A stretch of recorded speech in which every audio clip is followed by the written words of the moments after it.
money makes money. I wonder where you're getting your financial advice from. Hopefully, it's from somebody who, one, been through a financial struggle and got taught formally somewhere or learned some really good life lessons. And you know me, the 4 tiers of money. I love to go over my 4 tiers of money. That's debt, that's a budget, that's saving, and that's investing, and all of that encompassing with your credit. So a lot of times I don't do, the whole visual representation of what I think. So let's take, for instance, right, this plum, this red plum, man, it looks so juicy.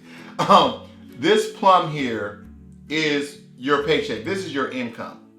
So most people's income, because we don't know what to do, really, you should be paying your bills. The way you live, your apartment, your condo, your house, you should be paying about 1/3 out of your income, 1/3.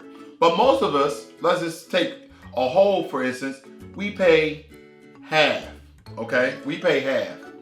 And some of you are like, yeah, dummy, there's a seed in the middle. I totally forgot. But let me split this in half. So now, half of your income is totally taken away, okay? It's totally taken away. So now, that's just your bills. This is just your bills, right? And I don't mean groceries or your entertainment. I mean rent and car. That's half of your bills almost. Just depending if your car's not paid off for your house or your condo. So now we get into entertainment, your Netflix, your Hulu, your Monday and Friday nights out for your happy hour, or anything else you have going over in your finances, right? Because a lot of us, we have these strange bills, especially if you live in a house. You pay for water, meaning not just the water that comes through your faucet, you pay for that GE system, or that, they came to your house like, your water is hard, so you need this filtration system. Or you may be paying for some special unit that does geothermal heating. Or maybe you have solar panels on your roof, you're like, that's gonna pay itself off in 10 years. It may or may not, just depending. But anyway, half of your income, half of your paycheck is already taken away, because this also includes taxes, right? Taxes and property tax. So that's what I'm saying, that's already half. And if you do the math, you'll see that I'm actually accurate.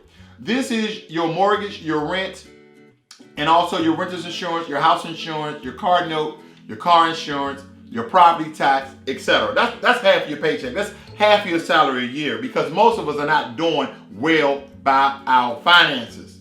Then you have this amount. This is your entertainment. So now we're going to cut this in half.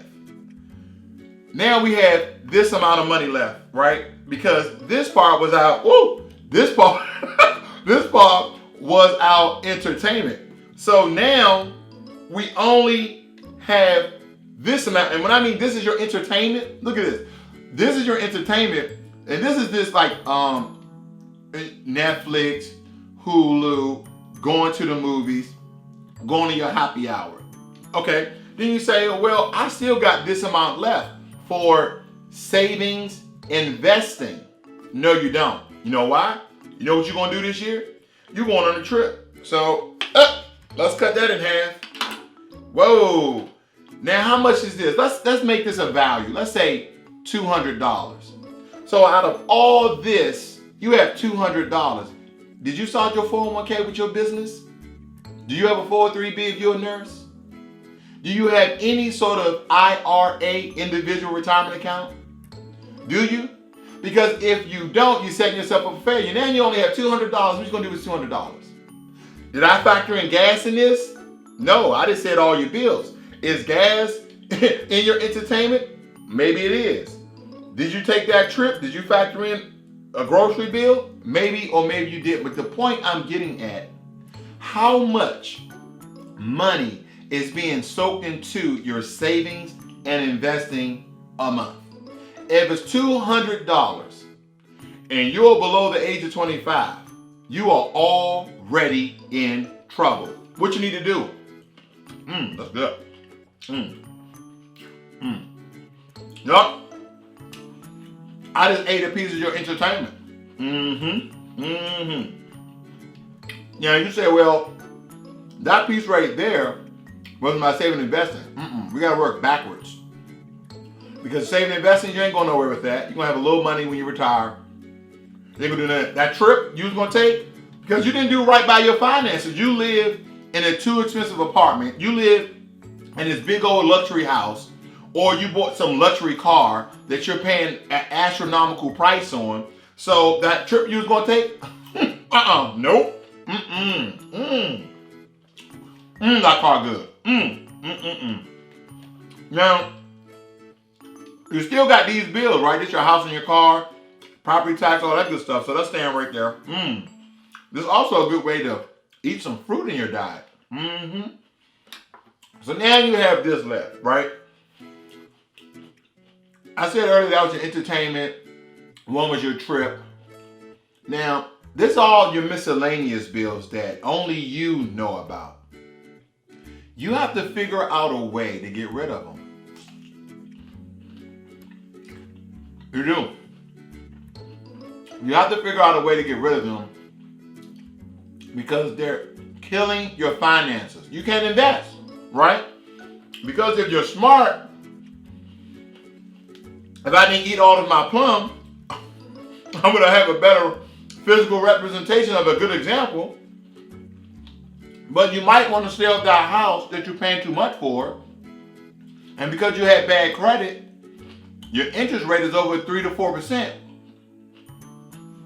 If your interest rate is over 3 or 4%, you have a high interest rate on your house. If your car interest rate is over 3 to 4%, you're paying too much for that car. Okay? Or if your interest rate is 3 to 4%, but you're paying $700, $800, $900 a month for that vehicle, and it's a Honda Accord, let me tell you, you're paying too much. I don't care if that Honda Accord is a 2025. He's not even out yet. Bruh, it's a Honda Accord. Don't get me wrong. Honda Accords are really reliable and nice cars, and they got leather sunroof, blind sight detection. You know what I'm saying?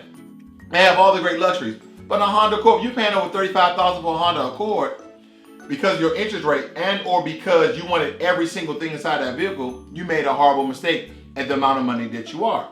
So again, this is all your finances as far as your house and your car, right? Insurance, property tax, etc., etc. If that's taking half of your income, this is what I need you to do.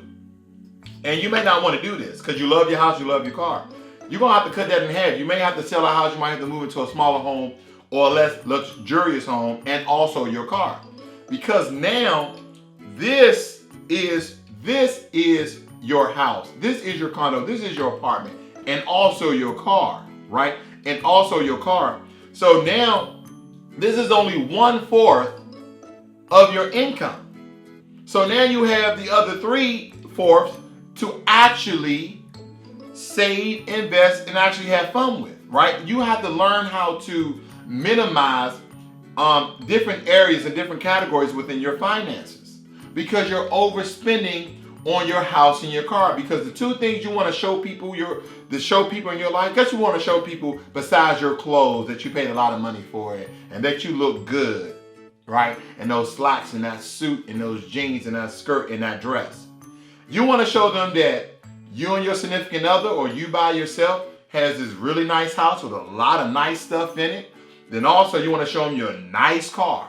But at the end of the day, when you are 50, when you are 60, when you are 70, I want to know, are you going to have enough money to retire? And some of you saying, well, I have a job that I want to retire. What is this all laying people off? You want to set yourself up to be financially free regardless if you're working or you don't want to work.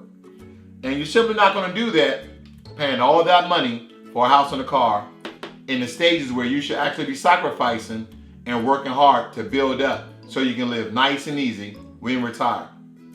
This is Ross World. The new channel name is Financial Literacy 101. Let me know what you think. If you think that you have a better name, leave in the comments below. Who knows? I may change it again and give you some free stuff. It's used, by the way. It's used. Man, that's good. I'm out.